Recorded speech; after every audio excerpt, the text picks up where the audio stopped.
Hey guys, tonight we begin with one of ancient Rome's more unusual professions, the orgy planner.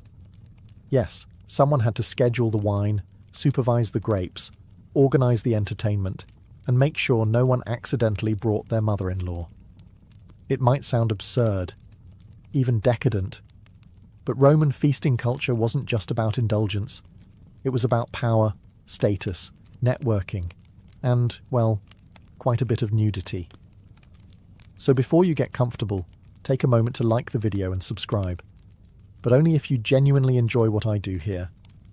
And let me know in the comments where you're tuning in from and what time it is for you. It's always fascinating to see who's joining us from around the world.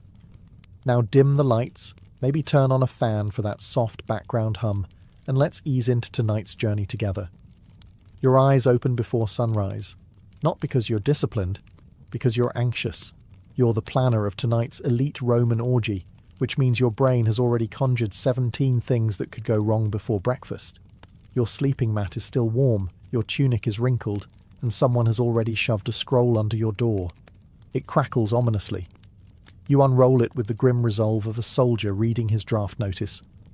It's from your patron's wife, who would like to remind you that last time the rose petals were yellow, not red, and guests noticed. You haven't even touched your barley yet. Outside, Rome is just waking up. But you're already juggling flaming amphorae in your mind. Today's guest list includes senators, artists, philosophers, 2 courtesans who hate each other, and, rumour has it, someone from the imperial family. Of course, no one tells you who. Could be a cousin. Could be Caligula. Either way, you'll be blamed if someone's peacock isn't sufficiently massaged. You step into your sandals and begin the day like any good Roman orgy planner, with dread and a clipboard. First order of business? Staffing.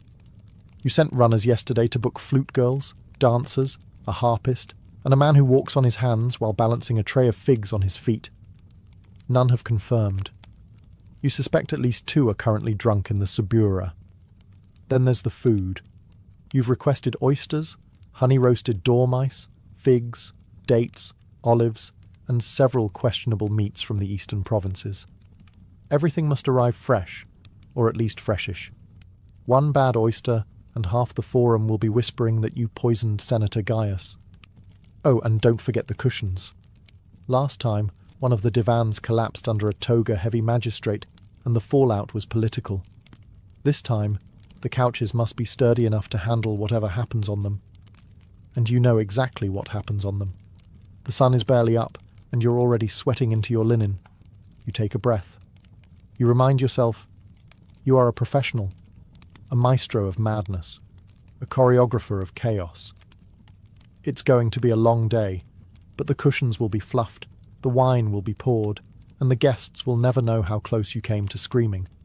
Not yet, anyway. It's still early, and already you're unrolling a fresh scroll, today's updated guest list. You read it slowly, bracing for disaster. It's not a seating chart. It's a delicately balanced social powder keg with olives on top. Lucius Calpurnius Piso is attending, naturally. He comes to everything and always insists on reclining in the centre couch, preferably next to someone else's wife. Problem is, his wife, Aurelia, is also coming. She wasn't invited, but that's never stopped her before. You make a note. Separate couches, separate wine sauces, and definitely no harp solos while they're both in the room. Last time, she threw a garum jug. Next, Senator Petronius Arbiter has accepted. A witty man, a dangerous man, known for his tongue, and not always in a poetic sense. You'll need to seat him far from Junius Blasus, whose poetry Petronius once described as a slow death written in metre. Then you spot it. Domitianus and 2 guests, unnamed. The vagueness is offensive. Could be respected clients, could be gladiators, could be a giraffe in a toga. You write flexible seating, West End, and move on. Now for the entertainers, 4 flute girls, 3 dancers, and the mime twins. That's already one more performer than Lucullus approves of. He considers mimes barbaric, His mistress, however, finds them delightful, and he finds his mistress's approval critical to his reputation. The guest list isn't just a set of names, it's a living map of ancient Roman tension. Politics, power, lust, family feuds, and vendettas, all reclining together on silk-covered couches, drinking from the same communal bowl of wine. And of course the real terror, someone important who wasn't invited. You can already hear the whispered accusations. It was intentional, a public insult. I'll never lend him my bath slaves again. You roll up the scroll. You make a new one. You draw arrows, add warnings, circle names. You're not planning a party. You're managing a live diplomatic simulation with aphrodisiacs and roasted dormice. Still, you've done this before. You'll do it again. You just hope, this time, no one stabs anyone over couch placement. Not like last spring. With the guest list finalised, or at least stable enough not to implode, it's time for the next crisis. Provisioning. Planning a Roman orgy isn't about pouring wine and lighting torches. It's about curating a menu so decadent it makes the gods feel underdressed. Your list is already 3 tablets long. Let's start with the basics. Wine. Not just any wine, it must be Falernian, aged and expensive enough to make your sponsor wince. You write 3 amphorae Falernian, 2 of Cacuban for show, 1 of vinegar to serve to the guests who arrive late. Next, oysters, imported fresh from Baiae. Must be alive when they arrive, or at least convincingly moist. You send a note to the seafood vendor reminding him that last time, half the oysters were already dead, and one guest declared it an omen. He's still recovering. Then there's honey-roasted dormice, a staple of Roman decadence. Rolled in poppy seeds and dipped in honey, they must be plump, not stringy. You ask for 50. You'll receive 35. Half will still twitch. You add roasted peacock, stuffed sow's udder, dates from Judea, figs from Carthage, and cheese wrapped in vine leaves. You also scribble down a reminder, no garum accidents near the bread this time. The last event's anchovy-scented rolls nearly caused a riot. For dessert you'll need candied nuts, almond cakes and some sort of visual spectacle, perhaps a cake shaped like the Colosseum, filled with live songbirds. You'll figure out the baking logistics later. Then comes the perfume budget: myrrh, rose oil, saffron water. Enough incense to make a Vestal Virgin dizzy. You make a note. Discreetly scent the latrines. You stare at the list.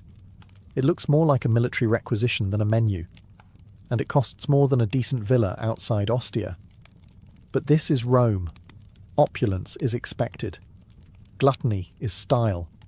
And your patron's reputation depends on guests being too stunned by luxury to notice that the music is out of tune and someone spilled wine on the marble lions. You hand the scroll to your fastest runner with strict instructions. No substitutions. No apologies. And if he forgets the sugared grapes again, I'm feeding him to the flamingos. Time to pray to Mercury, god of commerce and delivery. Let's clear something up right away. A vomitorium isn't what you think it is. No, Romans didn't build special rooms just to purge mid-feast and make room for more peacock. That's a later myth, probably invented by someone who watched Romans eat and couldn't imagine another explanation. The vomitorium, in reality, refers to the entrance and exit passages in Roman amphitheatres, where crowds spewed out after events. But that doesn't stop modern imaginations from picturing marble-tiled throw-up lounges filled with perfumed nobles and feather fans. That said, Romans did overindulge, and if a guest quietly excused themselves to step out and refresh, no one asked questions. So as an orgy planner, it's your job to make sure the entire venue, from atrium to triclinium to discreet garden alcove, is ready to absorb the consequences of excess, in style. You begin the inspection. The banquet hall floors must gleam. Mosaic tiles, especially the part with Bacchus riding a panther, need a quick polish. You personally remove a grape stem stuck in the grout from last week's gathering. You know your standards. The latrines are cleaned, perfumed, and stocked with fresh sponges on sticks. The lemon-scented vinegar is refreshed. A candle burns gently near the doorway, not for light, for dignity. Out in the courtyard, you double-check the fountain basins. Guests have a habit of reclining too far and toppling in after their fifth goblet. Last time, a general's wife nearly drowned in the koi pond. You've since removed the koi. You can't remove the wife.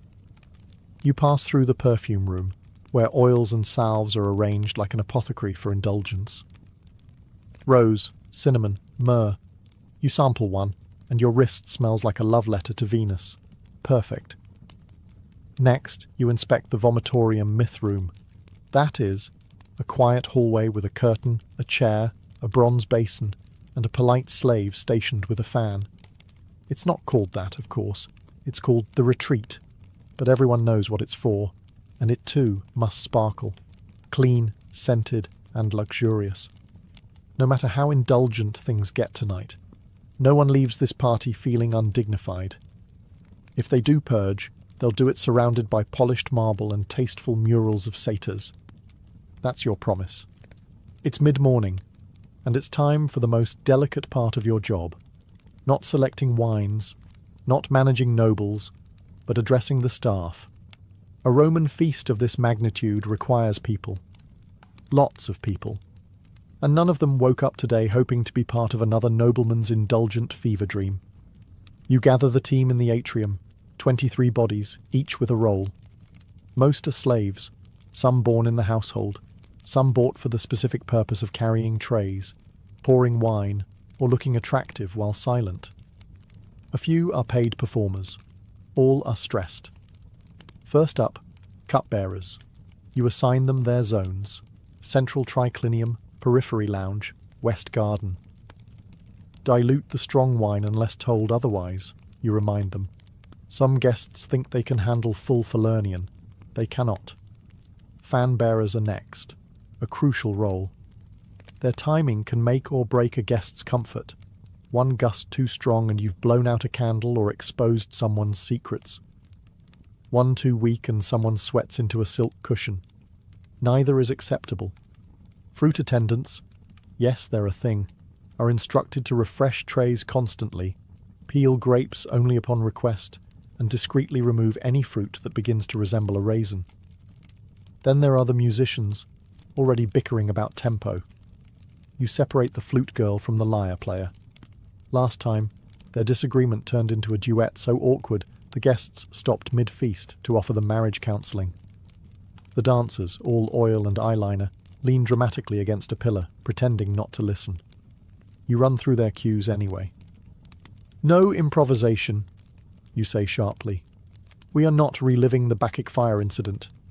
You make eye contact with the youngest slave, a boy no older than 10, who's responsible for collecting discarded sandals. You nod once.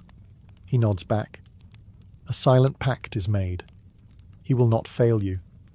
Finally, you give your usual speech. Tonight, you are invisible unless summoned. You are silent unless spoken to. You are grace, rhythm, and elegance incarnate. Or I swear by Jupiter, I will assign you to sponge duty until Saturnalia. There's a pause. Then a collective nod. Briefings are complete. You take a breath.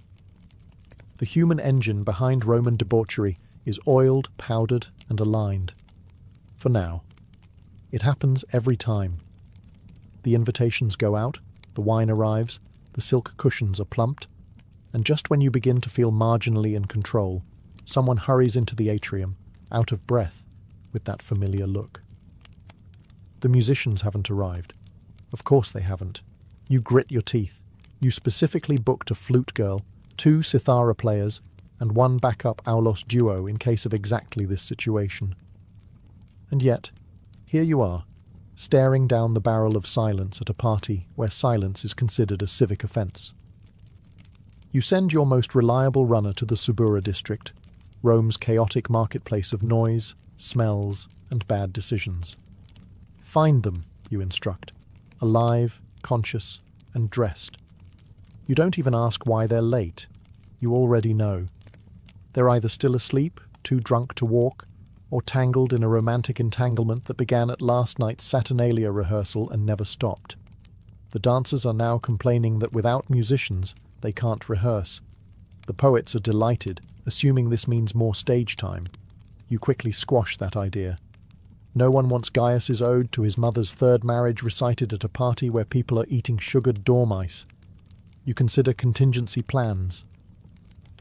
The house cook knows 2 songs on a cracked reed pipe. A nearby slave has a decent singing voice if kept off the wine.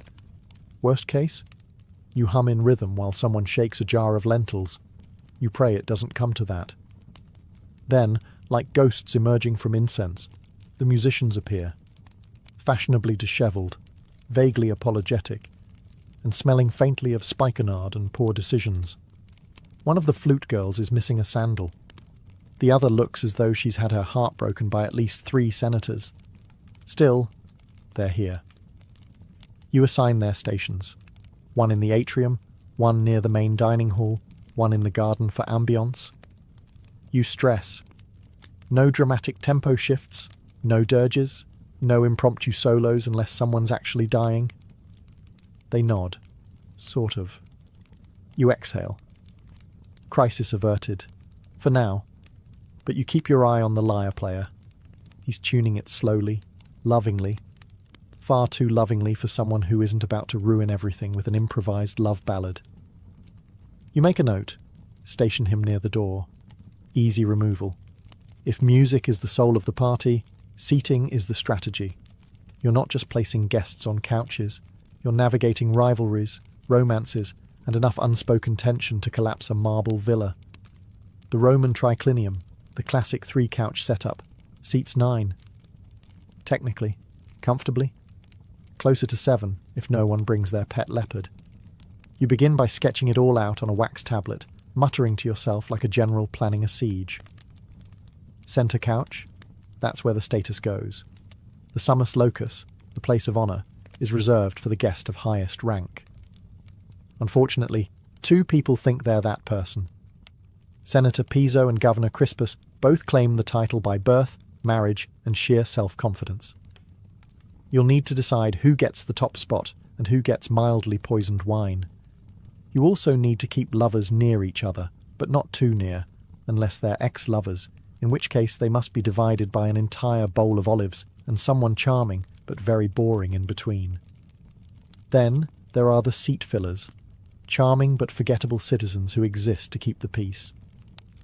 You place a wealthy equestrian next to a dramatic poet to absorb the impact. The equestrian won't understand the poem, and the poet will love the attention. It's a symbiotic arrangement. You assign courtesans to strategic locations, near the lonely, the rich, or the recently divorced. You also assign 2 of them to the west side, not because it matters, but because it will bother Aurelia, and she needs something to complain about other than the wine temperature. Of course, you leave room for unpredictability. Someone will arrive uninvited. Someone will switch seats to make a statement. Someone will spill wine and demand a full reshuffling. You leave a few empty cushions, plausible deniability, last-minute flexibility, and a place for the poet to sulk if needed. With the seating plan finished, you admire your work like a sculptor regarding his marble, knowing full well someone will hit it with a hammer before sunset. You roll up the scroll and hand it off with this instruction. Place name tags in wax, and for the love of Jupiter, don't let anyone switch them. You know they will, but at least you tried. If the orgy is a performance, the kitchen is the backstage arena, and it smells like fire, figs, and utter panic. By mid-afternoon, the entire household is a choreography of controlled culinary chaos. The main cook, a former naval cook turned domestic warlord, is already shouting at a terrified assistant over the proper stuffing ratio for roasted dormice. You hear the words, honey, poppy seeds, and I will personally throw you into the Tiber. Excellent. Everything's on schedule. The main attraction tonight? Peacock, roasted whole, feathers reapplied for dramatic flair. It looks magnificent, tastes like shoe leather, and is mostly served so rich guests can brag about chewing something that had once strutted like a diva. The kitchen is also prepping a pig, which has been stuffed with live birds. Yes, that's a real thing. You roast the pig, slice it open at the table, and surprise. Doves fly out. It's impressive, unsettling, and only mildly traumatic for the doves. Platters of figs, dates, and honey cakes line the counters. A pastry shaped like the Colosseum is being glazed. A slave accidentally eats part of it. He's promptly reassigned to grape-fetching duty. In one corner, someone's stirring a vat of garum, that infamous Roman fish sauce made from fermented anchovies and the tears of anyone within sniffing range. You remind them loudly to keep it away from the bread. One garum-soaked loaf ruined last month's affair and started a 5-day feud between two magistrates. Meanwhile, the wine storage is being arranged. Amphorae of Falernian for the main guests, cheaper vintages for those who won't know the difference. You make sure the amphorae are labelled subtly. You've been burned before, literally, by an angry consul with a sensitive palate. Every corner of the kitchen hums with tension. Platters being polished, sauces reduced, meats larded, and pastry horns filled with mystery. You're everywhere at once, sniffing, tasting, directing. You're not just managing a meal, you're managing an edible spectacle that's expected to impress, intoxicate, and survive being hurled during an argument. As you walk past the oven, the head cook barks, "If anyone drops another dormouse, I'm feeding them to the peacock." You nod. Things are going well. You'd think selecting a scent would be easy, but in ancient Rome, perfume is a statement, and tonight's orgy is no place for amateur olfactory choices. The guests won't just taste and see opulence, they need to smell it. The air must reek of wealth, temptation, and the kind of confidence only achievable by people who bathe in imported rose oil. So you descend into the storage chamber, where tiny alabaster jars line the shelves like sacred relics. Myrrh from Arabia, cinnamon oil from Ceylon, saffron from Cilicia, and an experimental blend called Essence of Nile Lotus, which smells like an expensive pond. You've sniffed everyone. Twice. You begin composing the fragrance strategy like a battle plan. The atrium will smell of citrus and cedarwood, sharp, fresh, a clean opening note. The main triclinium? That's for heavier scents. Myrrh, frankincense, a touch of musk. It should whisper, "You might make a mistake tonight, and that's okay." The private garden alcoves, where secrets will be exchanged and togas will be strategically misplaced, get the seductive blend. Rose, cinnamon, and just enough spikenard to make someone faint if they stand too close. Then there's the perfumed oils for guests' hands and feet. You assign an attendant to warm them slightly. No one wants cold oil. Cold oil is for barbarians. Warm oil is for seduction and good lighting. And yes, you've scented the latrines too. You're not a barbarian either. You instruct your staff, "Don't overscent. We want luxury, not suffocation. If a senator walks in and blames the smell for his nosebleed, we've gone too far." One of the dancers requests a personal scent, something hypnotic. You give her a blend so potent it once caused a minor riot during a Saturnalia feast. You warn her. She smiles. She'll use it anyway. You walk through the halls, trailing your nose like a trained hound. The atmosphere is beginning to bloom, warm, spiced, opulent. A perfumed breeze wafts through the triclinium like a whispered secret. You nod. This is what indulgence smells like. Scented, lit, and fully armed with aroma, the house is nearly ready to receive its guests. All it needs now is chaos. It's late afternoon. The air smells of warm citrus, roasted meat, and very expensive decisions. You've assigned every task, threatened everyone necessary, and bribed the harpist to stay sober until at least dessert. Now comes the moment of truth, the final walkthrough. You start at the entrance, where oil lamps are being lit one by one. They flicker gently across polished marble, casting a golden glow that says, "You're not poor, not tonight." A flower boy sprinkles fresh petals at the threshold. You remind him not to overdo it. Last time, someone slipped on lavender and sued. Into the atrium. The bronze fountains are running. Grapes are pyramided in absurdly impractical displays. Pillows have been beaten, fluffed, and positioned with unnatural symmetry. You move one slightly to make it look less staged. It's important that decadence feels effortless, even if it's taken 32 hours and 2 minor breakdowns to achieve. Next, the triclinium, the main event space. Tables are low, recliners are perfectly angled. Each cushion has been dusted, perfumed, and strategically rotated to hide any wine stains from last month's senator's birthday disaster. You do a bounce test, soft enough to comfort, firm enough to survive. Activity. You inspect the tableware, silver goblets, bronze platters, blown glass amphorae. Bread is artfully arranged. Cheese is sweating slightly, but you decide it adds authenticity. You quietly remove a beetle from a fig. No one saw. It never happened. In the garden alcoves, the lighting is soft and ambiguous, just dim enough to be flattering, just bright enough to avoid accidents involving potted plants and dignity. A servant fans incense. The effect is ethereal. You pause and let yourself enjoy it, briefly. You spot a small detail. A flower out of place. You fix it. Another. A curtain that's not quite even. You adjust it. A final check. You inhale deeply. You listen. You walk through the space like a guest. It's beautiful. Ridiculous. Excessive. Perfect. You sigh. For a moment, you let yourself believe it's all under control. Then someone rushes in.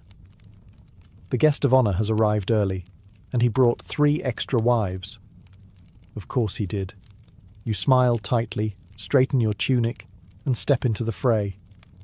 The first knock is not so much a knock as it is a dramatic thump followed by laughter. You take a breath. Here we go. The door opens. A slave pulls back the curtain with just enough flourish to impress, but not overshadow. Your first guest, Lucius Calpurnius Piso, strolls in like he owns the place, despite not paying for any of it. He smells of strong wine, ambition, and imported cologne that cost more than a soldier's annual wage. He greets you with a grin and a wink. Tonight, my friend, we make Bacchus blush. Behind him, a trail of courtesans, a minor poet, and a man carrying a small lyre who may or may not be invited. You decide not to check. Guests begin pouring in, flowing robes, gold-threaded tunics, embroidered sandals, and expressions of affected boredom. They've all arrived early to show they're important, and they've all had at least one drink to show they're relaxed. You mentally recalibrate the wine rations. A slave offers perfumed towels. Another presents rosewater. One guest refuses both and instead demands a small amphora of something more Dionysian. You give him spiced wine. He calls it intellectual. You don't correct him. The garden fills with murmurs, introductions, judgments, hushed conversations that are somehow louder than actual conversation. Someone's already asked where the flute girls are. Someone else is eyeing the fruit pile like it owes them money. You keep moving, nodding, adjusting. You separate 2 senators who haven't spoken since the goat insult incident. You notice that Governor Crispus is reclining far too close to someone else's wife, and that the poets are gathering in a corner like storm clouds. One of the dancers strays too early into the centre. You snap your fingers. Not yet. Timing matters. If everything begins too soon, it loses mystery. If it begins too late, guests complain. You want suspense. You want smouldering scandal. You pass a serving tray, discreetly pluck a grape, and keep walking. You spot one guest already snoring on a cushion, another polishing a dagger with butter. So yes, it's going well. For a Roman orgy, controlled chaos is the highest compliment. And tonight, you're almost insulted. The lyres are tuned.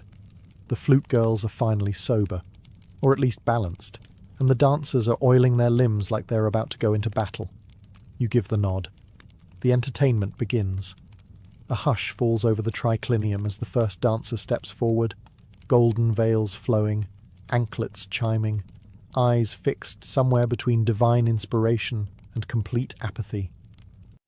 she begins to move. It's graceful, hypnotic, and exactly the level of theatrical sensuality that makes elderly senators feel poetic. The flute joins in, slow, spiraling notes that float through the perfumed air like incense.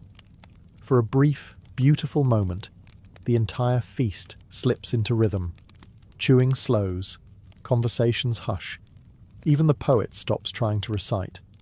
But then, of course, something goes off script. A guest demands a reenactment of the myth of Leda and the Swan. Another counters, no, Orpheus in the underworld, with real torches this time. A third suggests something involving naked gladiators, a water jug, and interpretive juggling. You smile politely and assure them it's all part of the plan. Meanwhile, the mime twins, who were specifically told to wait until the third wine course, enter early and begin miming an exaggerated scene of seduction involving a fig and a sausage. Half the room laughs. The other half looks confused. One man applauds like it's the theatre of Pompey. You resist the urge to pour wine directly into your eyes. The dancers continue.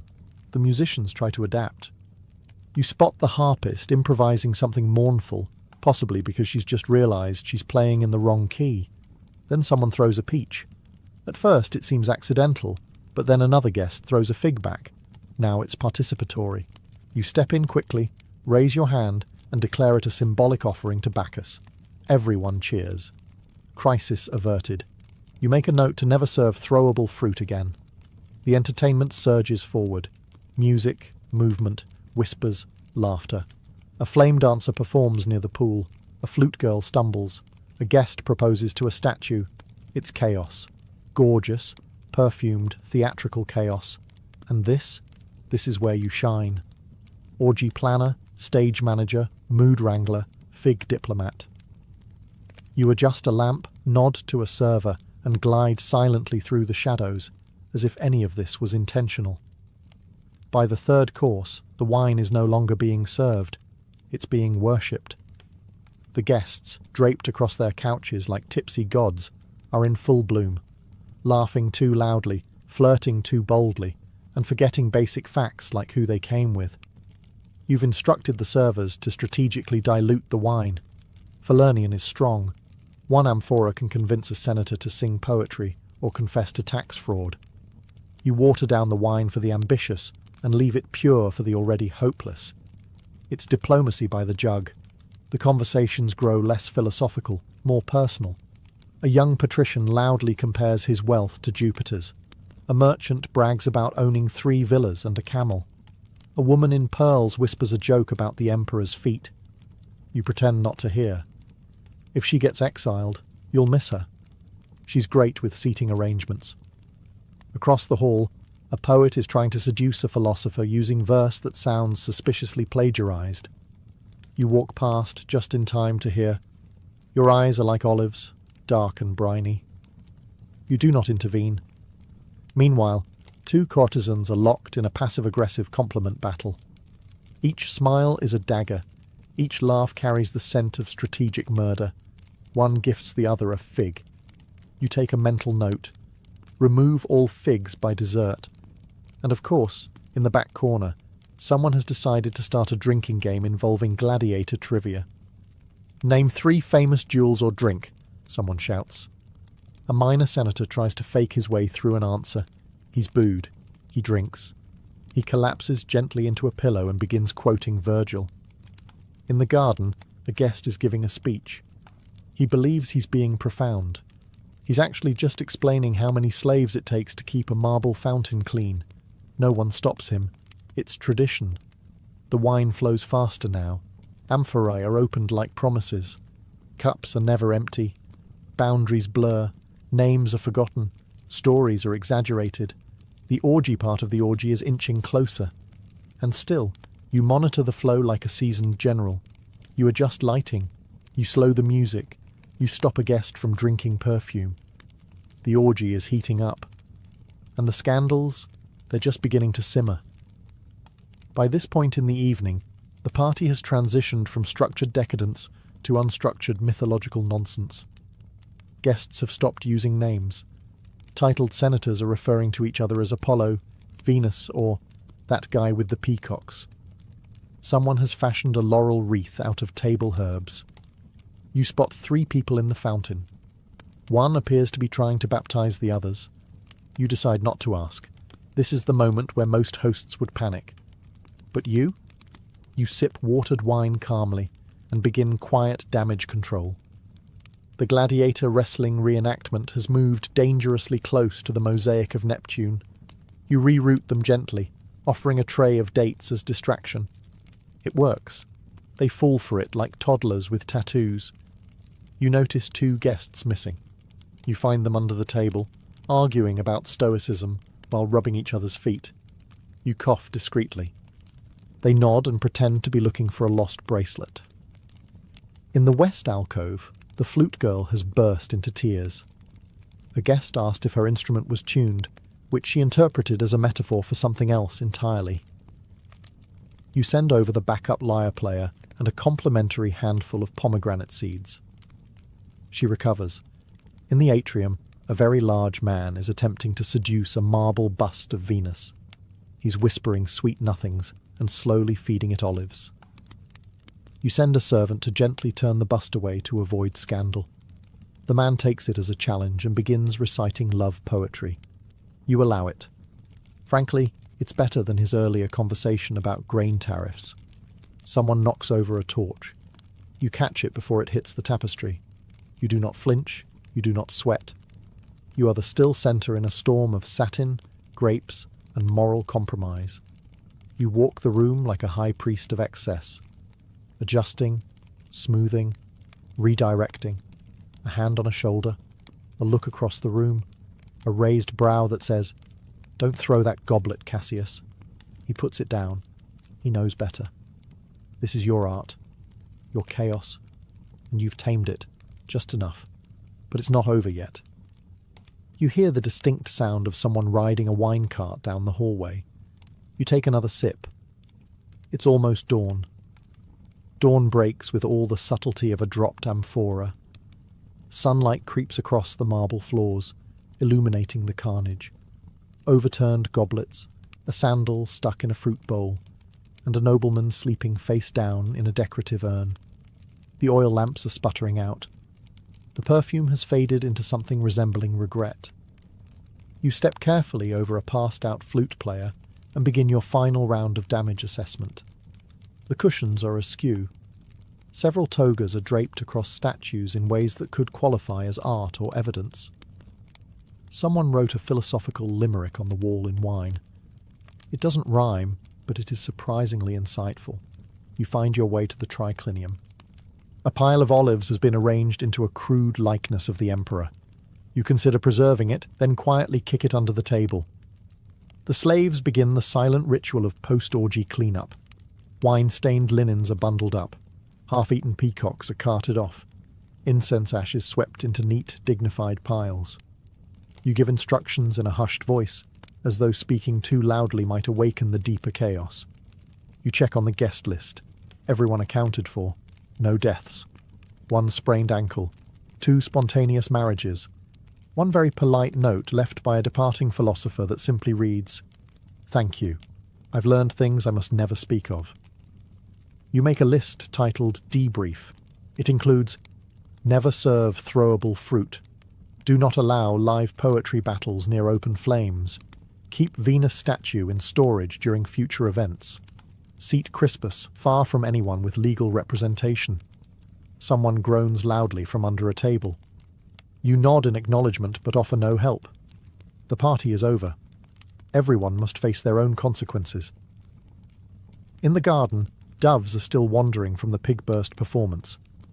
You gently herd them into a corner and throw them some leftover candied almonds. They deserve something sweet after the evening they've endured. You take one last look around. It was a mess, a triumph, a diplomatic nightmare with grapes. And you survived it. You retire to your room, kick off your sandals, and collapse onto your mat. No applause, no awards. Just the knowledge that no one saw the chaos, because you absorbed it. Tomorrow, They'll tell stories about how perfect it was. You'll just sleep. Started with a whisper of wind, dry, crackling, bitter. The soil of the Great Plains, once black and rich, had turned to powder, and now that powder took flight. Farmers who once danced in golden wheat fields stood helpless as their land, their future, quite literally blew away. The 1930s weren't kind to anyone, but for families from Oklahoma, Texas, Kansas, and eastern Colorado, the land itself became the enemy. They had trusted the soil. That was the tragedy.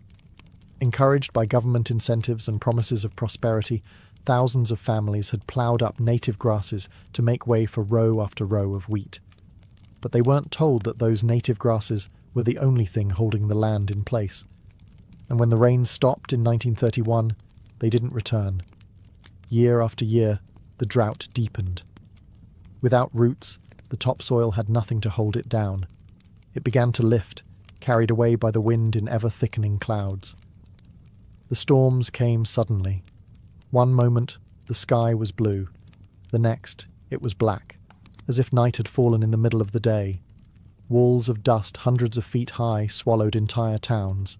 Livestock suffocated. Cars stalled. Children developed dust pneumonia. Mothers sealed windows with wet towels and stuffed newspaper into the cracks of doors, but the dust still crept in, coating dishes, furniture, lungs. People started calling it the Dust Bowl. On April 14, 1935, forever known as Black Sunday, a storm so massive swept across the plains that some believed the world was ending. A preacher in Oklahoma reportedly told his congregation to go home and prepare for judgment. That storm stretched for over 200 miles, blotted out the sun, and turned day to darkness for thousands. And with it came a realization. They couldn't stay. The soil was gone. The crops were gone. The livestock were dying. Children were coughing up dirt. What was once a land of hope had become a graveyard of dreams. And so, with battered pickup trucks, jalopies held together with wire, and everything they owned strapped to the roof, families turned west, toward California, toward survival, towards something, anything better than this. They didn't yet know what waited for them on the other side, but they knew what they were running from, and it was gaining on them. The road west wasn't paved with gold, it was paved with desperation. As the Dust Bowl ravaged the plains, an exodus unlike any other in American history began.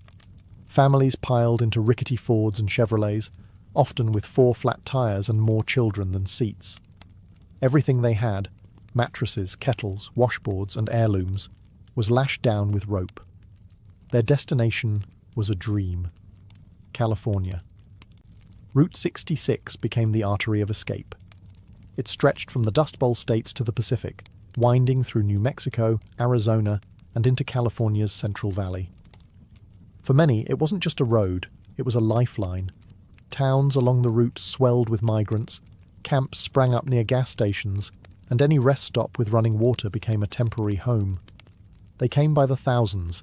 An estimated 2.5 million people fled the southern plains during the 1930s. Most were small-time farmers, sharecroppers, and field hands. They left behind mortgages they couldn't pay, fields they couldn't save, and homes they could no longer live in. Many never looked back. Others wept as they crossed the state line. But California wasn't the promised land they had imagined. Newspaper ads had promised farm jobs and lush fields, but the reality was far harsher. By the time most migrants arrived, the Great Depression had already choked off much of the economy. Work was scarce, and wages were lower than survival required. At the state border, California Highway Patrol officers began turning people away if they looked too poor. Derogatorily nicknamed Orgies, regardless of whether they were actually from Oklahoma, these migrants were viewed with suspicion and often outright hostility. Locals feared they'd bring crime, disease, or worse, competition for scarce jobs. Still, the travellers pressed on. In makeshift camps called Hoovervilles, named after President Hoover, who many blamed for their plight, they slept under tarps and cardboard. In the fields, they picked peaches, grapes, cotton, whatever was in season. Their children worked beside them, often in the blazing heat. A day's pay might buy a little bread, maybe beans. And yet, even through hunger and humiliation, they carried hope. Hope that the next field would pay better. That California would eventually deliver on its dream. That the road, however long and dusty, led somewhere better. Because to turn back wasn't just impossible. It meant surrender. And none of them were ready to do that. Once in California, the dust didn't follow them, but the hardship did. For the thousands of families who arrived seeking a better life, what they found instead were crowded, unsanitary migrant camps and a cold welcome from the locals. Entire communities of tents, shacks, and makeshift huts sprang up on the outskirts of towns and orchards. These were not homes, they were survival zones. Families crammed into shelters made from salvaged wood, tin scraps, cardboard and canvas. There was little privacy. Water came from communal pumps. Toilets were often nothing more than dugout pits, shared by dozens. Illness spread fast. Malnutrition weakened the old and the young. Babies cried for milk. Parents prayed for work. The air might have been cleaner than Oklahoma's, but the mood was still suffocating. Tensions simmered. Local Californians saw the migrants as a threat. They feared that the flood of desperate laborers would undercut wages, and they were right. Growers could now offer pennies for back-breaking field work, knowing that someone, somewhere, would be desperate enough to take it. And so, wages plummeted. Conditions worsened. Exploitation became the norm. Sometimes the migrants' only refuge came from the federal government. The Farm Security Administration, FSA, created a handful of labor camps, like the one in Arvin, California, offering sanitation, medical care, and basic dignity. These government camps were different. Organized, clean, even democratic. Residents elected committees and settled disputes internally. But there weren't enough of them. Most families lived outside this safety net, in the informal, lawless settlements that ringed the agricultural valleys. They were often harassed by police, driven out of towns by angry mobs, or forced to keep moving to avoid detection. Local authorities labelled them vagrants. Some children were denied schooling. Others were too sick, or too busy working in the fields, to attend. And yet inside these camps, a culture of resilience grew. People played guitars around campfires. They told stories. They shared food. They sang.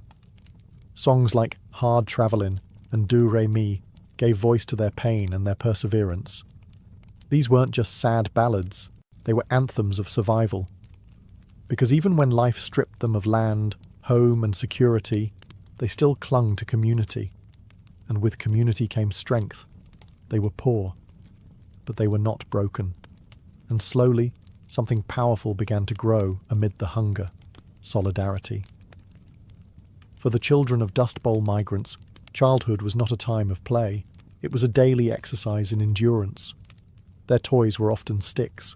Their games played in dirt lots beside roadside camps, and their classrooms were fields of crops. The Great Depression had already strained America's youth, but for these children, poverty came with an extra layer of dust and displacement. They weren't shielded from the struggle. They were part of it. Even young children worked alongside their parents, stooping to pick cotton, grapes, or beans for a few cents a day. Some were as young as 6, their small fingers blistered and raw by the end of each shift. School was a luxury. Constant relocation meant constant interruption. By the time they enrolled in a new school, it was time to move again. And if they made it to school at all, they were often unwelcome. Labelled Okie kids, they were mocked by peers and sometimes even by teachers. Their clothing, patched, sun-bleached, and often shared between siblings, marked them instantly. Their accents, their dust-bitten skin, their silence born of hunger, they all set them apart. Some schools refused to enroll them altogether. Others required them to clean toilets before attending class. Yet amid the adversity, these children developed an uncommon grit. They learned to care for younger siblings while their parents worked. They carried jugs of water to the fields, fixed broken shoes with scraps of rubber, and helped stretch meals made of beans, cornmeal, and lard. Despite the odds, there were small triumphs. Relief agencies occasionally provided books, soap, and even makeshift schools. In the rare government camps with stability, children could laugh, read, and learn, if only for a little while.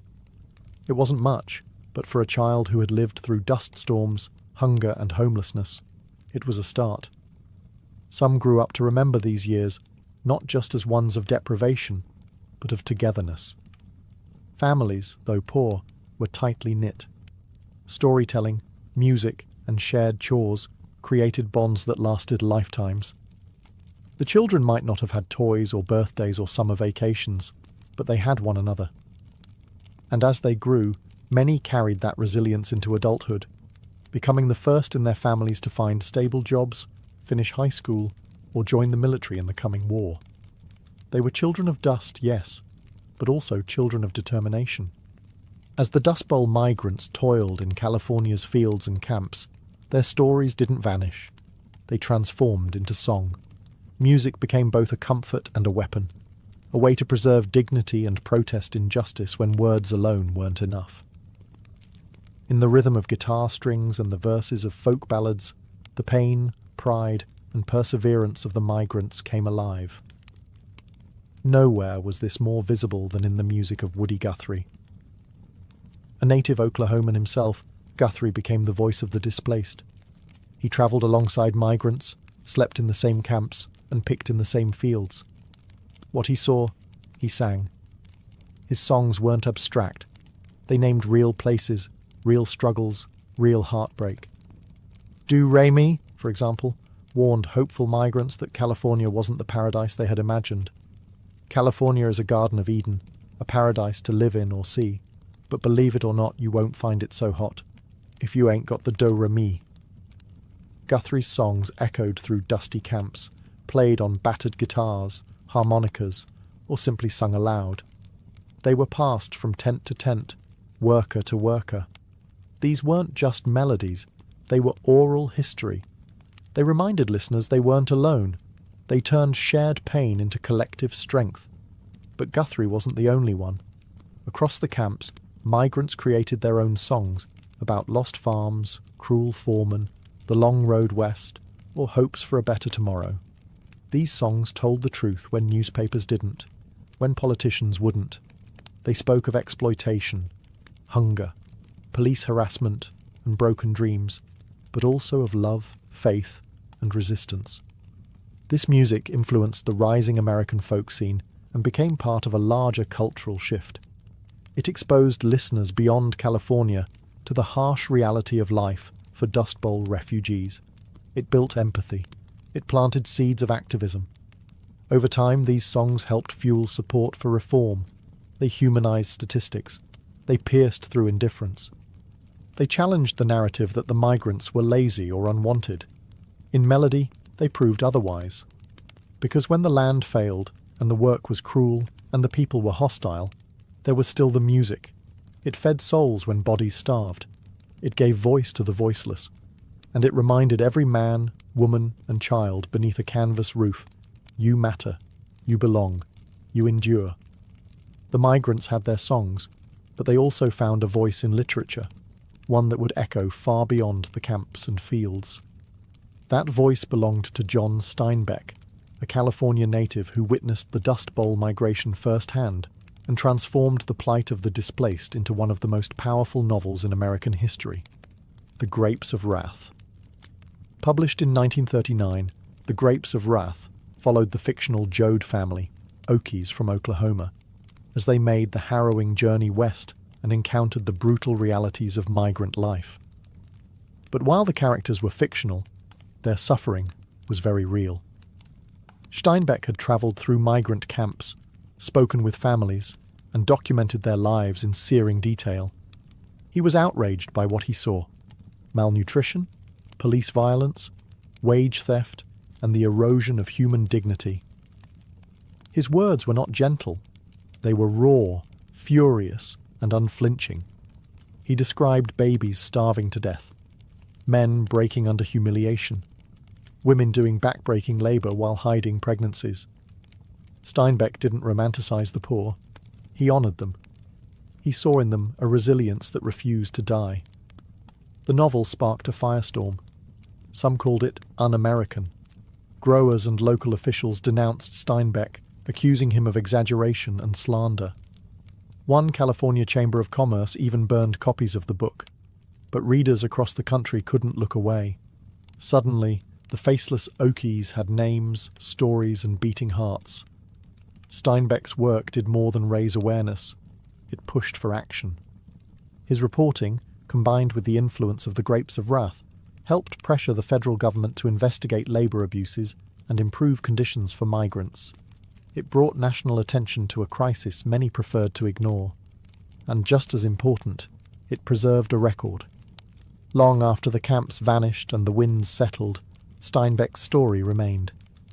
For the children and grandchildren of the Dust Bowl migrants, it became a touchstone, a proof that what their families endured mattered, that their struggle had been seen. In a time when the poor were expected to suffer silently, the Grapes of Wrath shouted. It demanded that the nation listen, and many did. Because sometimes, the most powerful form of resistance isn't a protest sign or a song. It's a story. And Steinbeck told it like no one else could. As the Dust Bowl migrants flooded into California and the American public began to grasp the scale of the disaster, the federal government, under President Franklin D. Roosevelt, was forced to act. The suffering was simply too visible to ignore. Children were starving, camps were overflowing, fields were filled with desperate labourers, and America's image of itself as the land of opportunity was unravelling in real time. Enter the New Deal, Roosevelt's sweeping series of programs designed to rescue the country from the Great Depression. While the New Deal didn't solve every problem migrants faced, it marked a turning point. Agencies like the Resettlement Administration and later the Farm Security Administration, FSA, were created to offer aid, restore dignity, and attempt long-term solutions. The FSA, in particular, focused on the plight of displaced rural families. It built government-run labour camps in California and other states, structured communities with clean water, toilets, medical care, schools, and even playgrounds. These camps weren't luxurious, but to families who had slept in ditches and roadside tents, they were sanctuaries. Residents elected their own leaders and handled disputes internally, creating some of the only democratic spaces these families had ever known. The camps also became cultural havens. There were libraries, music events, even classes in English and farming. For many, they were places where a new kind of rural American identity began to take shape, one that valued self-governance, solidarity, and pride. Outside the camps, the New Deal offered jobs through the Works Progress Administration, WPA, and the Civilian Conservation Corps, CCC, although these were often hard to access for transient migrants. But one of the most lasting contributions came not in dollars, but in documentation. Under the FSA's direction, a team of photographers, including Dorothea Lange, was sent to capture the human cost of the crisis. Her haunting photo, Migrant Mother, became an instant symbol of Dust Bowl-era suffering. It gave the faceless a face. It gave the ignored a voice. Still, not all relief efforts reached everyone. Racism, red tape, and local resistance often excluded the very people who needed help the most. Yet for many families, the New Deal wasn't just a policy. It was a lifeline. It was proof that the government, at last, was trying to listen. And for once, help came before it was too late. By the late 1930s, many Dust Bowl migrants were no longer just surviving. They were organising. Years of exploitation, broken promises, and dehumanising labour conditions had pushed them to a tipping point. What began as quiet grumbling in the fields grew into a movement.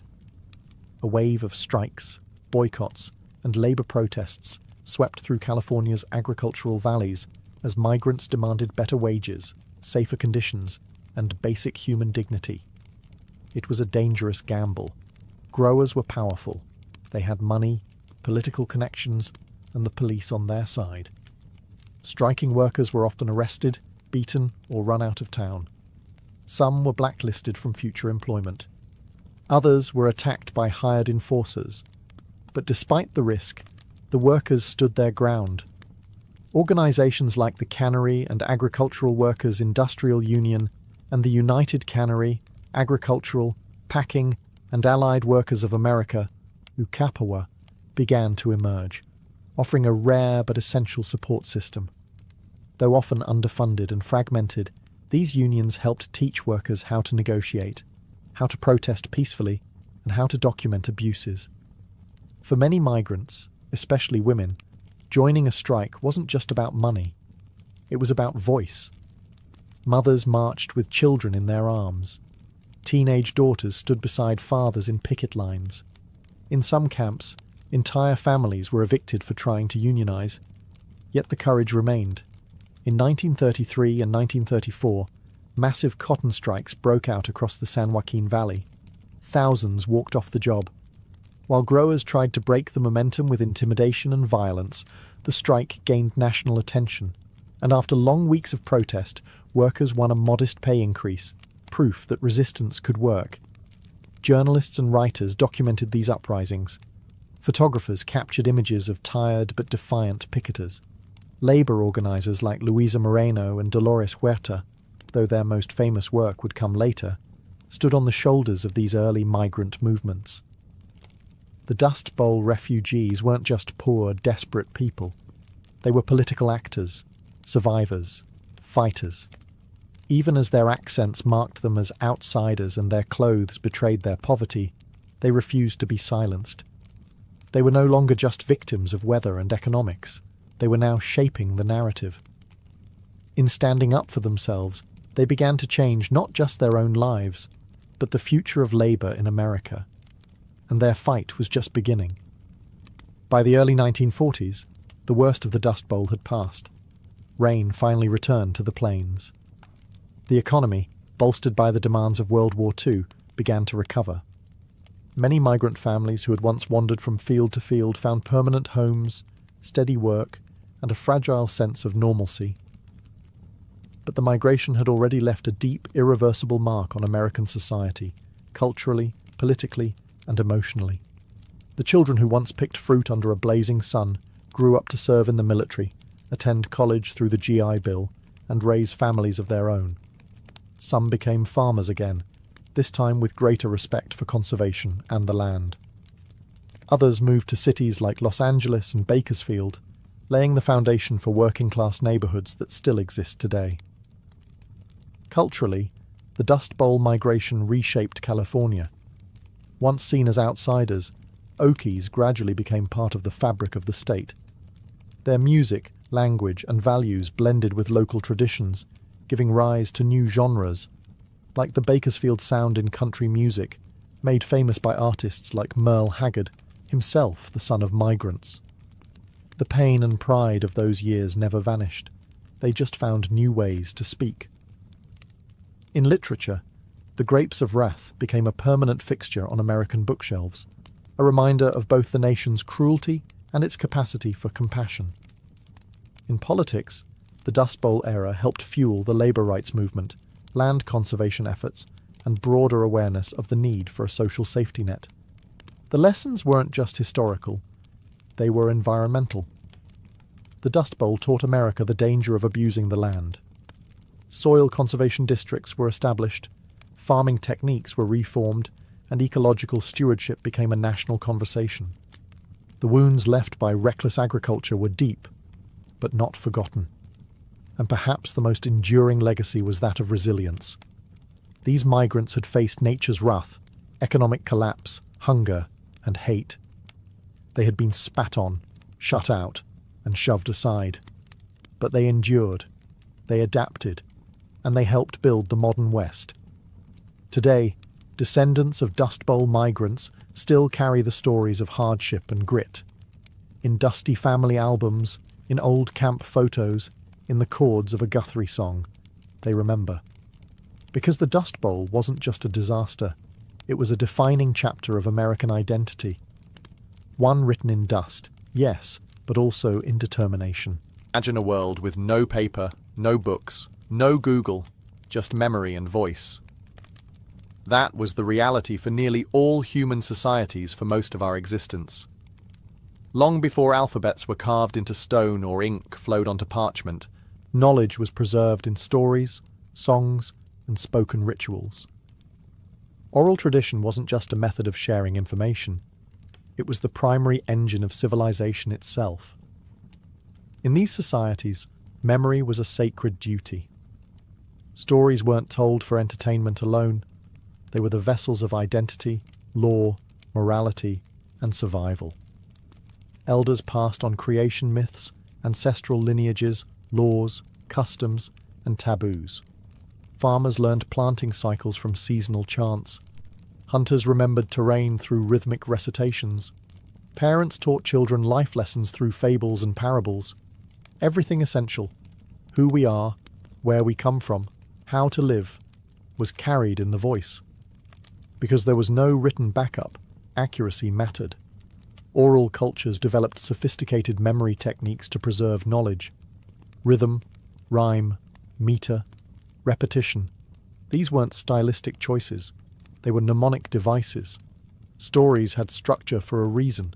Chants and epics were designed to be unforgettable, and they had to be. In a world where the past lived only in minds and mouths, forgetting wasn't just a lapse, it was a cultural crisis. But oral tradition was never static. It was flexible, responsive. Each retelling carried a pulse of the present. A storyteller might adjust a tale for a new audience, or shift emphasis depending on context. This made oral knowledge both enduring and adaptable, a living, breathing archive. It wasn't stored on dusty shelves. It walked, talked, danced, and sang. Storytellers themselves held immense social power. In many cultures they were revered. They weren't just performers. They were memory keepers, truth bearers. In some places, they were spiritual guides or political advisors. In others, they held the sole responsibility for preserving centuries of wisdom. Losing a master storyteller could mean losing a nation's history. In the absence of written words, societies didn't descend into ignorance. They found other ways to thrive. Oral tradition ensured continuity across generations. It stitched time together. It connected the dead to the living, the individual to the community, the past to the future. And in many corners of the world, it still does. In the heart of West Africa, history walks and talks. It sings. It remembers. It lives in the voice of the griot, a figure who is at once historian, storyteller, musician, genealogist, diplomat, and spiritual guide. In societies stretching from Mali to Senegal to Guinea, griots have preserved centuries of memory without ever writing a single word. The role of the griot isn't just cultural, it's essential. For the Mande peoples and others, griots are keepers of oral archives, entrusted with the collective knowledge of clans, lineages, and empires. They know who married whom, who fought which war, what treaties were signed, and what legends lie behind every village name. A griot can recount a genealogy that spans dozens of generations, recited without hesitation. This isn't casual storytelling. Griots undergo years, sometimes decades, of intense apprenticeship. From a young age, they are trained to memorize thousands of lines of verse, master complex melodies on traditional instruments like the kora, and understand the historical, political, and spiritual weight behind each word. Knowledge is passed down orally, from master to apprentice, generation to generation. Griots often serve at royal courts, advising kings and chiefs. When a ruler makes a major decision, whether to go to war, marry into a rival clan, or forge an alliance, it's the griot who offers historical precedent, reminding leaders of past mistakes or ancient promises. In this sense, griots are not only entertainers but moral anchors. Their role helps ensure continuity, legitimacy, and wisdom in leadership. Even today, in the digital age, griots remain influential. They perform at weddings, funerals, naming ceremonies, and national events. Their stories remind communities of who they are and what they've overcome. Griots hold power through voice, an ability to preserve unity and identity across centuries of change. When colonialism threatened to erase African history by disregarding oral sources, griots stood as a living rebuke. They proved that memory could endure outside of paper, and that oral tradition was not primitive, but profound. In fact, much of what we know today about empires like Mali or Songhai comes not from colonial records, but from griots who never stopped singing. They are walking libraries, living time machines, and without them, vast stretches of African history would have vanished. Thousands of years before compasses or GPS, the peoples of the Pacific Ocean were already master navigators. From tiny canoes, they charted one of the largest expanses of water on Earth, sailing from island to island across thousands of miles. They had no maps, no written instructions. Instead, they had oral tradition, a deep, embodied knowledge passed from one generation to the next, preserved not in books, but in the blood and bones of memory. At the heart of this tradition were the wayfinders, highly trained navigators who used the stars, ocean swells, cloud formations, bird flight patterns, and even the colour of the water to find their way. This knowledge wasn't guesswork.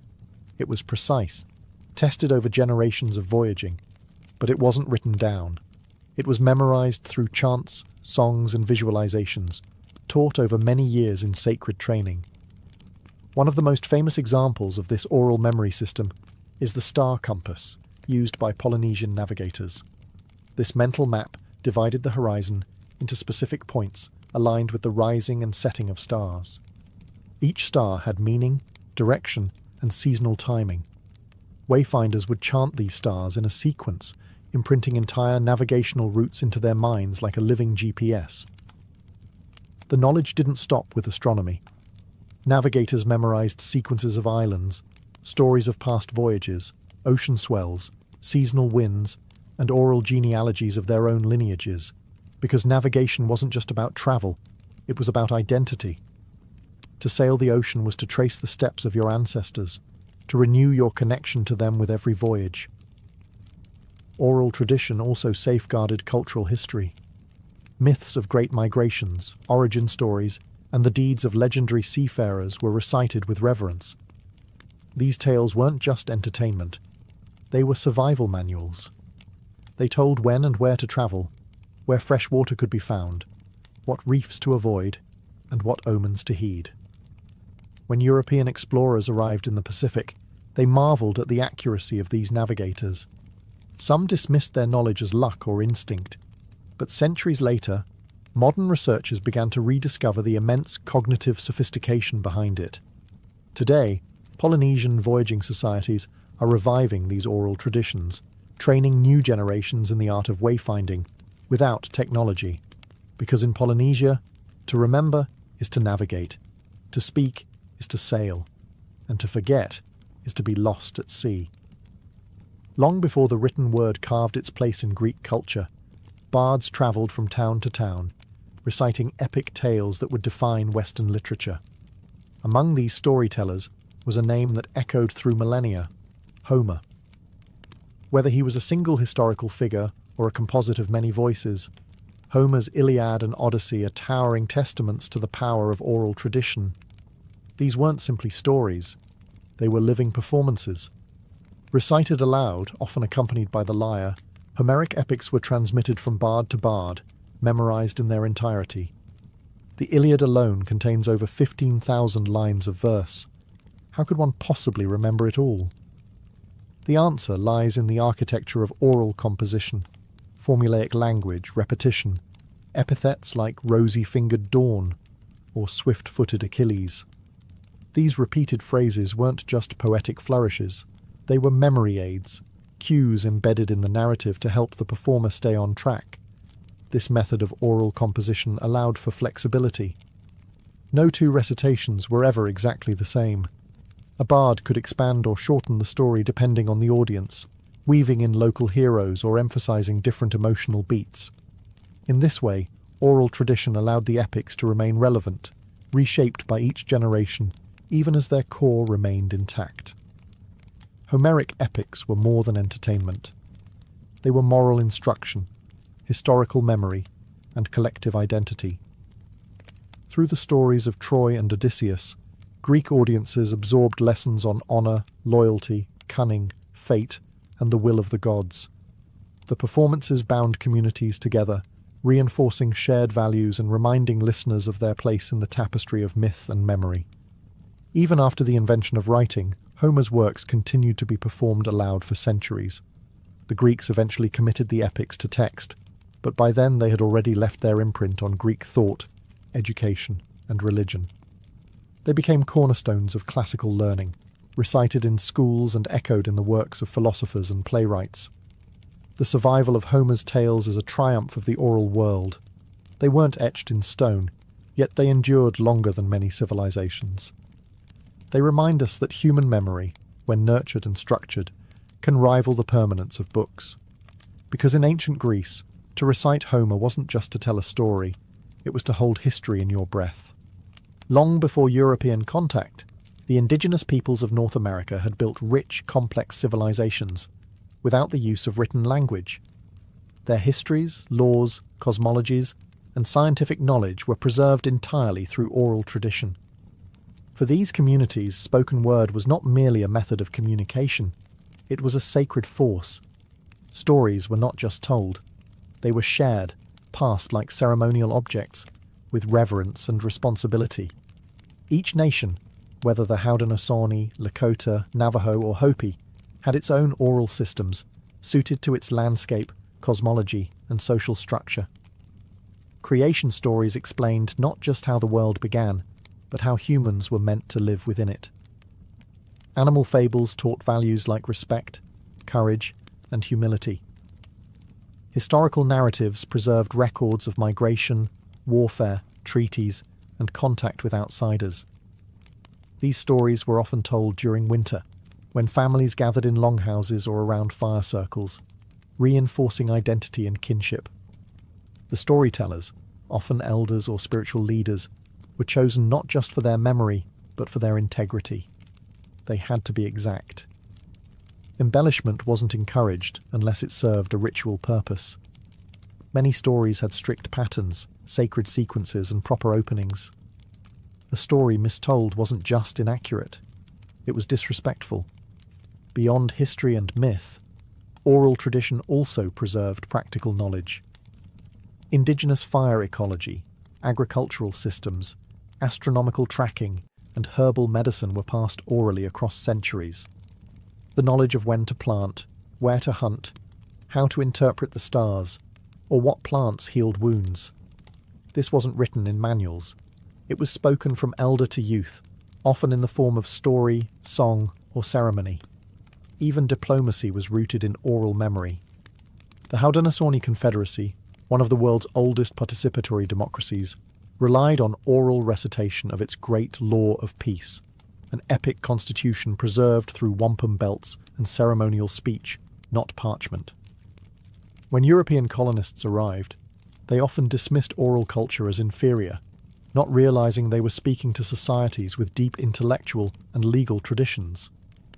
In many communities today, that spoken world survives. Despite centuries of forced assimilation and cultural erasure, Indigenous elders still pass on songs, names, and wisdom. Some tribes are revitalizing endangered languages by reviving storytelling ceremonies, knowing that when language dies, stories die too. But as long as a voice remains, memory survives. And through it, nations endure. Long before holy books were bound in leather and placed on altars, the sacred moved through speech. In nearly every major religious tradition, the earliest teachings were carried not on scrolls but in the human voice, recited, memorized, and preserved by devoted followers. Oral tradition wasn't just a method of communication in these faiths, it was the very vehicle of revelation. Take Hinduism, one of the oldest continuous religions on earth. The Vedas, Hinduism's foundational texts, were transmitted orally for centuries before being written down. Sanskrit priests known as pandits or Brahmins were trained from childhood to memorize vast volumes of text, down to every syllable and intonation. The Vedas weren't just words, they were sounds believed to hold cosmic power. Accuracy was essential. Mispronunciation could distort the spiritual effect. And so, oral recitation was treated with precision, rhythm, and reverence.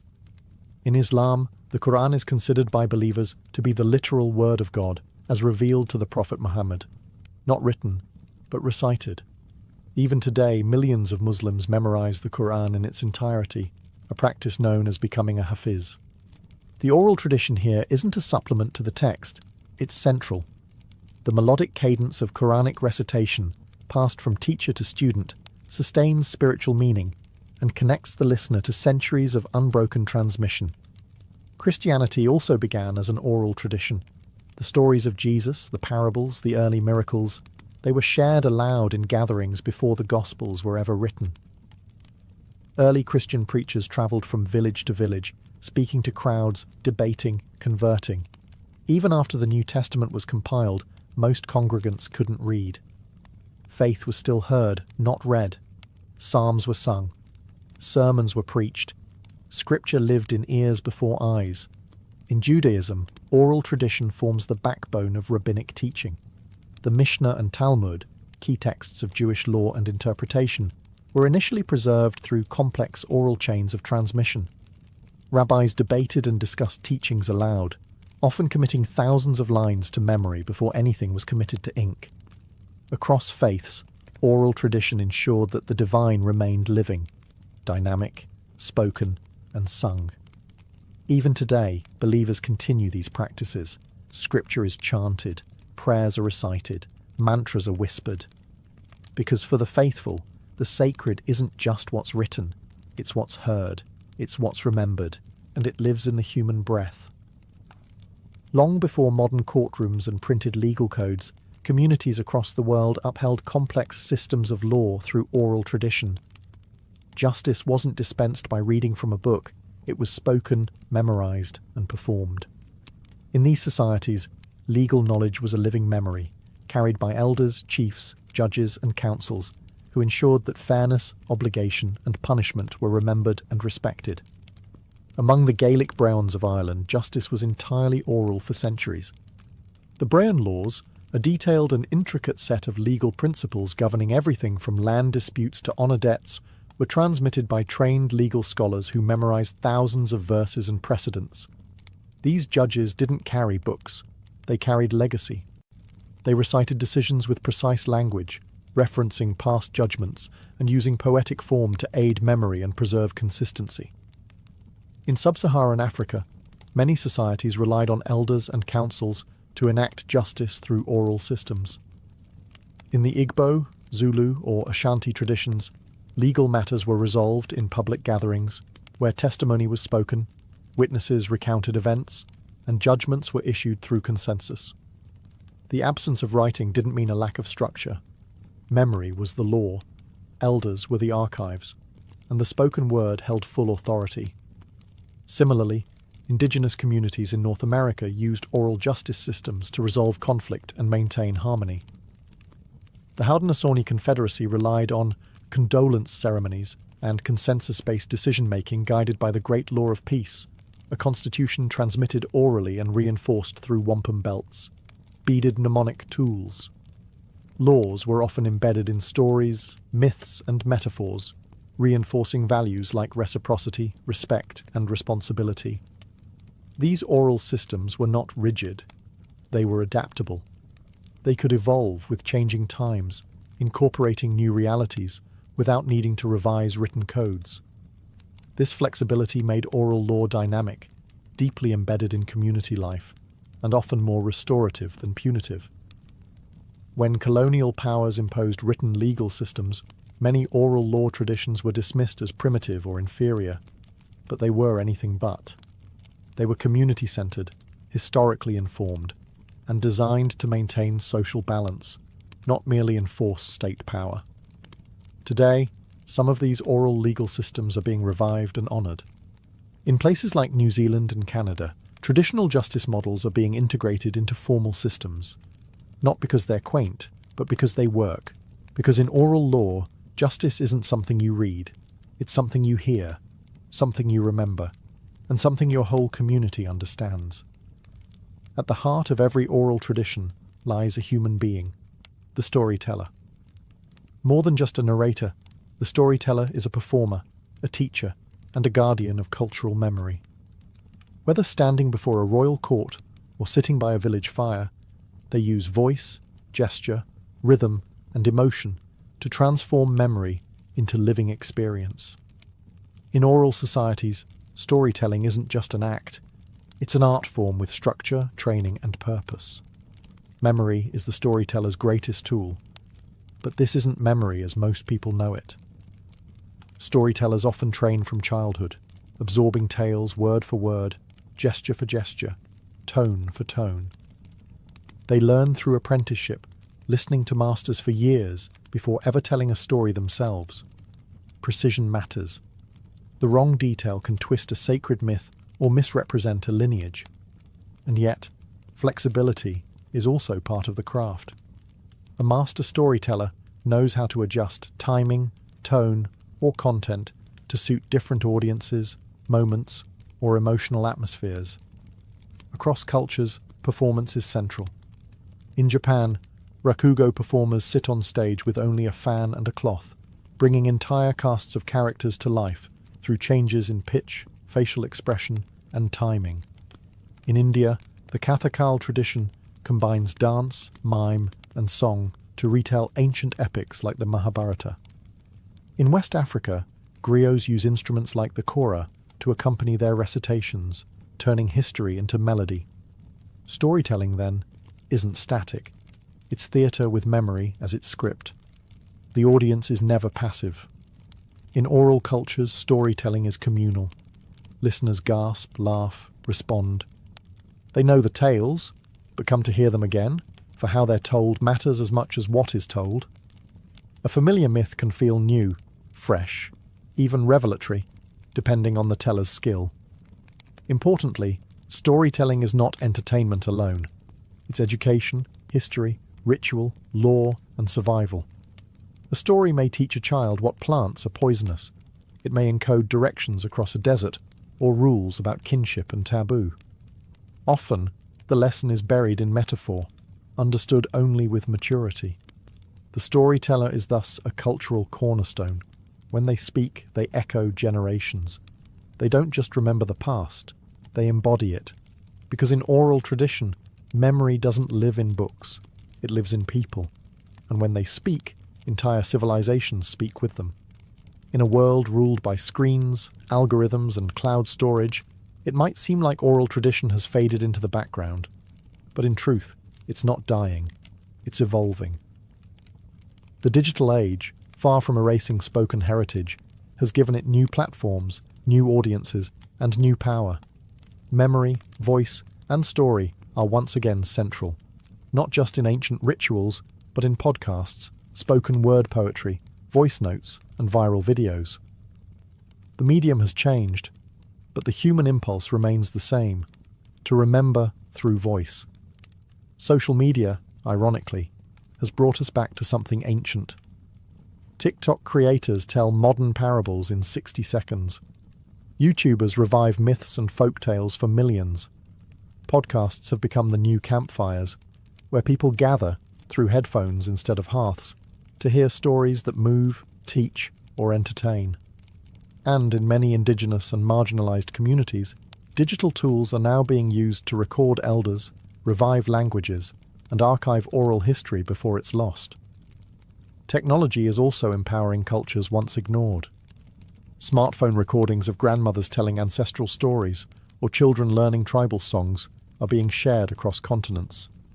Entire archives of oral knowledge are now stored online, searchable and shareable.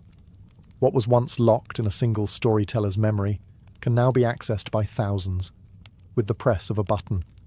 Yet this raises important questions. What happens when oral tradition is frozen into a digital file? Can a recorded story carry the same energy, nuance, or spiritual weight as a live performance? Will future generations still know how to listen, respond, and feel a story in their bones? not just their ears. The digital world gives oral tradition permanence, but also detaches it from the living exchange that once defined it. A story told face-to-face carries gestures, emotion, silence, and community. It is shaped by the mood of the room, the age of the listener, the time of night. Can a story still breathe in a digital archive? The answer may lie in balance. Oral tradition doesn't have to vanish in the face of modernity. It can blend with it. Podcasts can preserve memory. Live-streamed storytelling can unite global audiences. What matters is not the format, but the intention. Because as long as people speak, and others listen, oral tradition survives. Not as a relic, but as a living bridge between past and future. And its next chapter is being written with voice, not ink. War.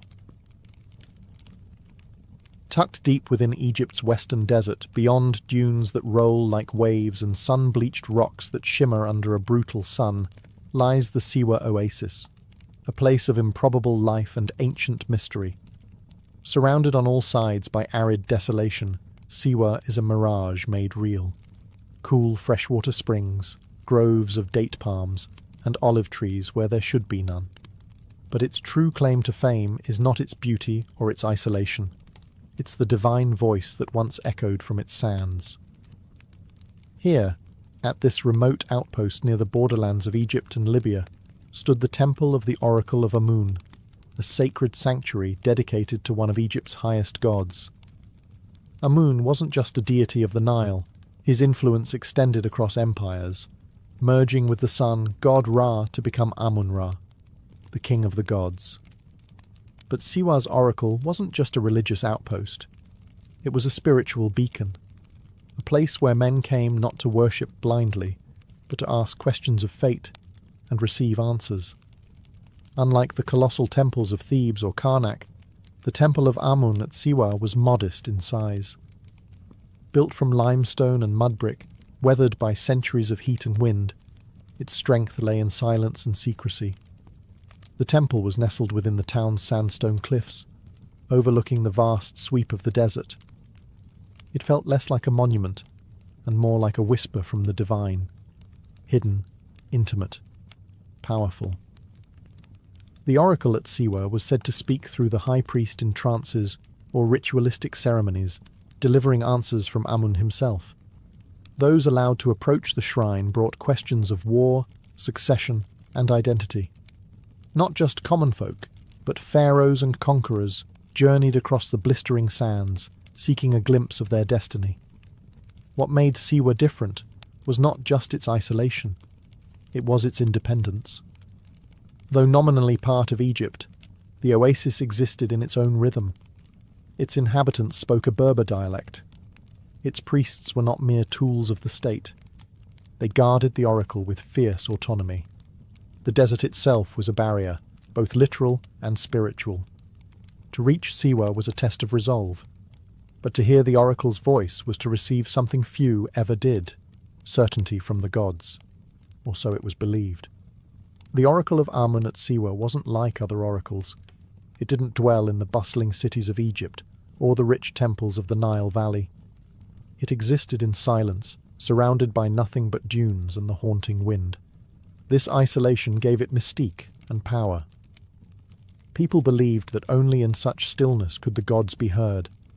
The rituals of the oracle were cloaked in secrecy. The high priest, acting as the mouthpiece of Amun, would retreat into the inner sanctum, where only a select few were ever permitted. There, in a chamber heavy with incense and guarded by thick stone walls, he would enter a trance-like state, his voice said to carry the weight of divine wisdom. Questions were asked in hushed tones. Answers, once delivered, were obeyed without challenge. The answers themselves were often cryptic, cloaked in ambiguity, yet full of meaning. Like the Greek oracle at Delphi, the oracle of Siwa rarely spoke in direct terms. Its power lay in suggestion, in offering direction without dictating fate. But unlike Delphi, the Siwan oracle was also deeply intertwined with Egyptian religious cosmology. It wasn't merely a seer. It was a channel of a god who was also king.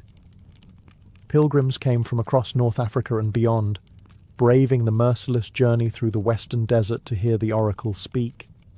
Merchants, generals, tribal leaders, and even kings arrived with offerings, oil, incense, gold, hoping for divine insight into the most difficult choices of their lives.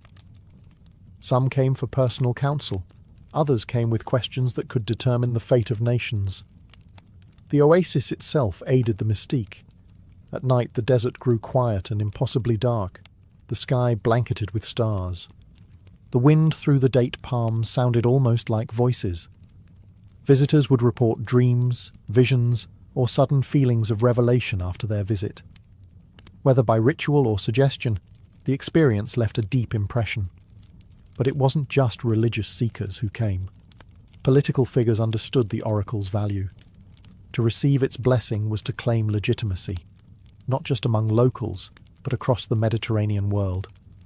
A prophecy from Siwa could crown a king, justify a war, or forge an empire. And soon, one man would test that very power, carrying with him a question no mortal had yet dared ask. Was he a god, or merely a king? In 331 BCE, a young conqueror rode into the Egyptian desert with a crown on his head and a question in his heart. His name was Alexander of Macedon, known to history as Alexander the Great. By this point, he had already defeated the Persian Empire in Egypt and had been declared a pharaoh. But titles weren't enough.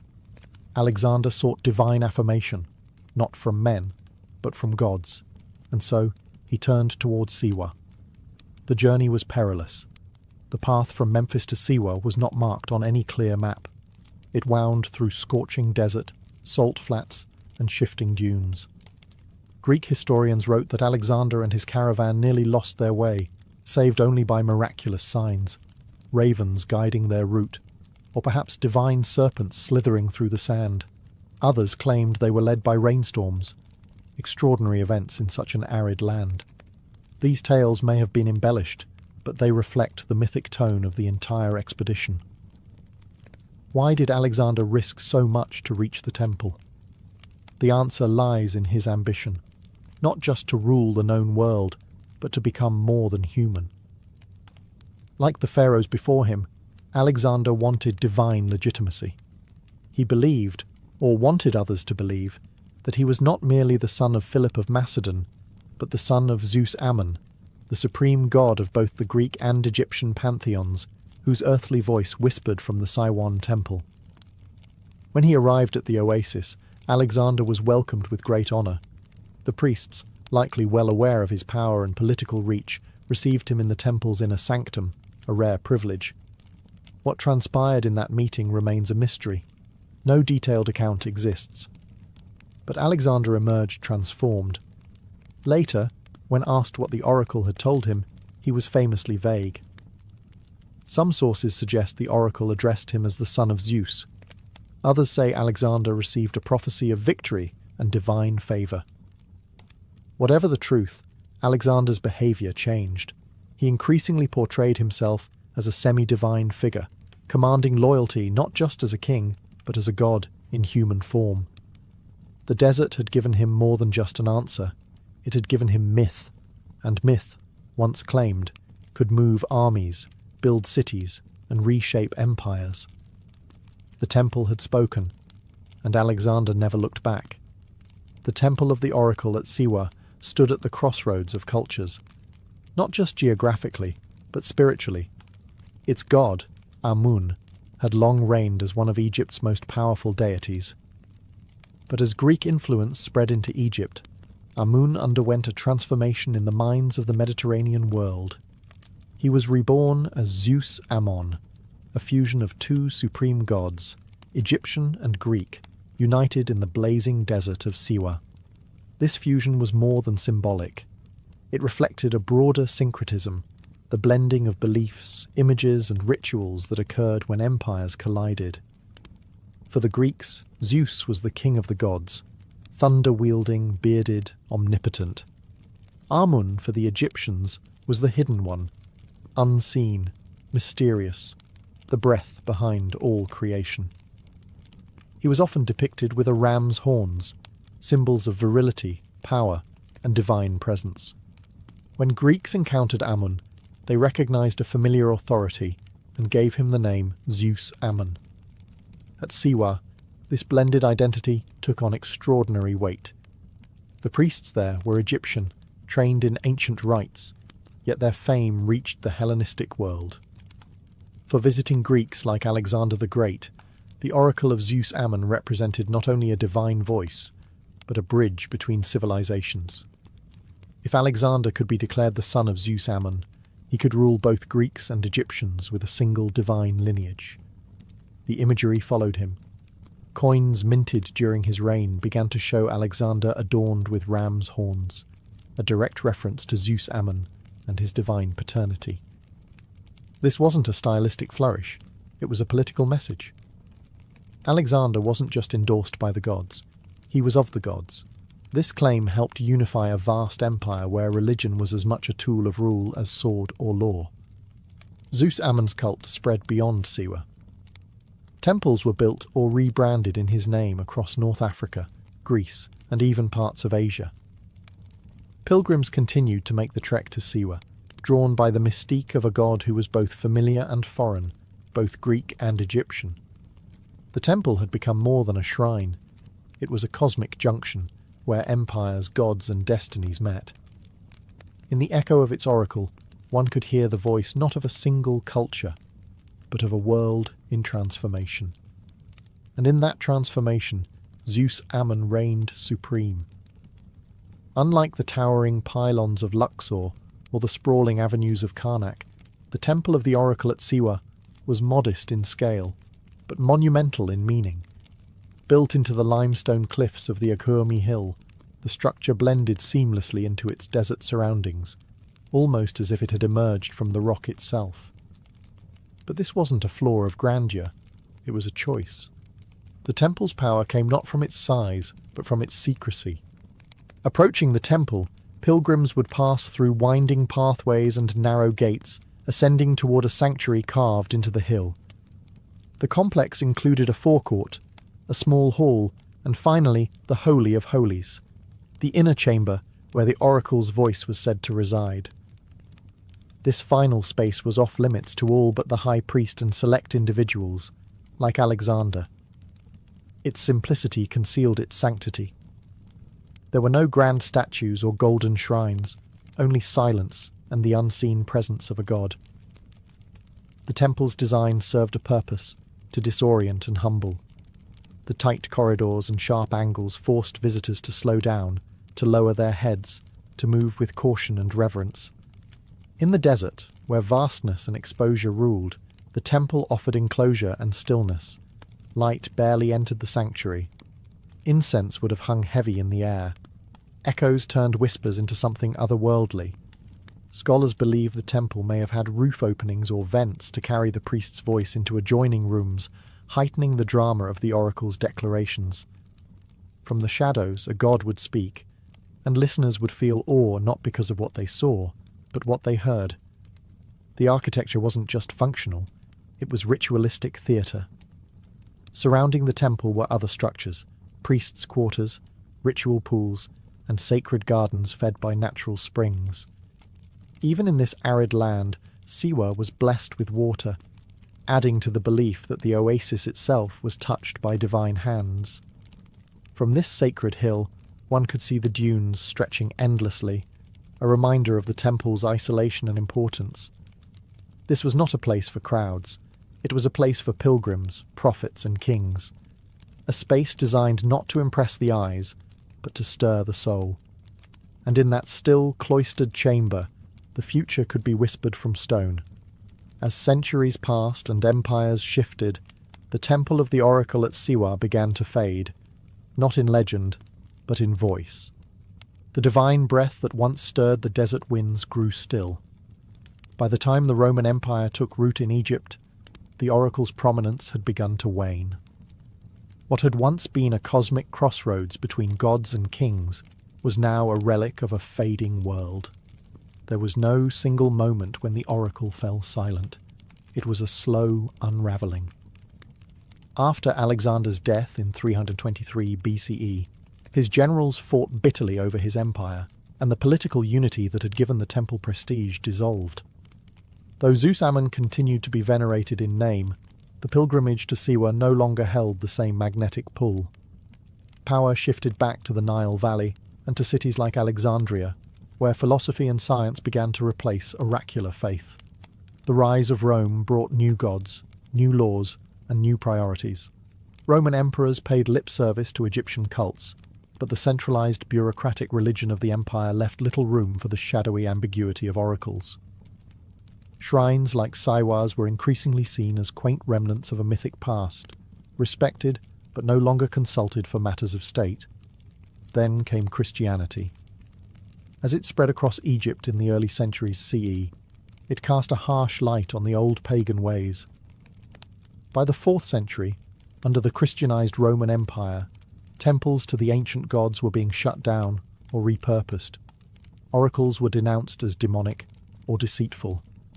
And in this sweeping religious upheaval, the voice of Amun at Siwa, already a whisper, was extinguished. The temple itself fell into disrepair, its stones weathered by time and sandstorms. Priests vanished. Rituals ended. The god who once spoke to Alexander and guided kings now stood mute, buried under the sands of history. Travellers still visited, curious about its legacy, but found only silence and ruins. And yet the story didn't vanish. Siwa became legend, a place spoken of in hushed tones by scholars and dreamers. The temple may have lost its oracle, but it had gained something else. Mystery. In silence, the temple became immortal, not in prophecy, but in memory, not in sound, but in stone. For centuries, the temple of the oracle at Siwa lay hidden from the wider world, buried not under rubble, but under forgetfulness. The oasis remained inhabited, its people living in quiet continuity, but the once sacred temple was no longer a place of pilgrimage. Its walls weathered under relentless desert winds. Its legends, though still told among locals, had faded from global memory. That began to change in the 18th and 19th centuries, when European explorers and scholars, swept up in a wave of curiosity about ancient Egypt, turned their attention to the western desert. Siwa was difficult to reach, its isolation protected by harsh terrain and wary tribes. But in 1792, the first documented European, an Englishman named William George Brown, braved the journey. Others followed, drawn by rumours of a lost oracle visited by Alexander the Great. By the early 20th century, archaeologists and historians began surveying the ruins in earnest. The Akhurmi Hill complex was identified as the likely site of the Temple of Amun. Though modest in size, the structure matched descriptions from ancient texts.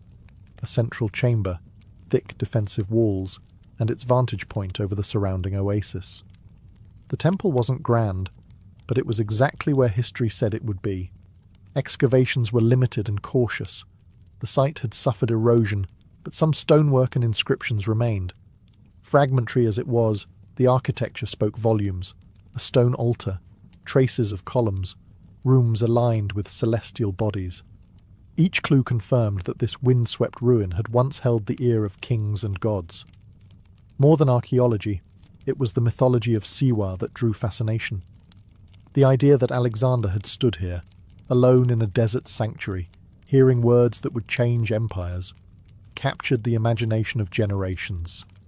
Poets, historians, and travellers romanticized the journey, blending fact and legend into a timeless narrative. Today, visitors still come to Siwa, not to consult an oracle, but to feel the echo of its silence. The temple, though worn, remains standing. Its stones are sun-bleached, its walls crumbling, but the air around it still hums with something ancient, something unresolved. Ruins don't need voices to speak. They speak through presence, through mystery. And in Siwa, the stones remember what the world once forgot. Though the temple no longer speaks with the voice of gods, the oasis of Siwa still breathes with life, culture, and memory. Far from being a forgotten outpost, Siwa remains a vibrant, living community, its people guardians of a heritage that stretches back millennia. The oracle may be silent, but the traditions it once inspired still ripple through the town's language, rituals, and rhythms. Siwans speak a distinct Berber dialect, known as Siwi, unique in Egypt and a testament to the oasis's ancient roots. Oral storytelling remains vital, just as it did in the days of the oracle.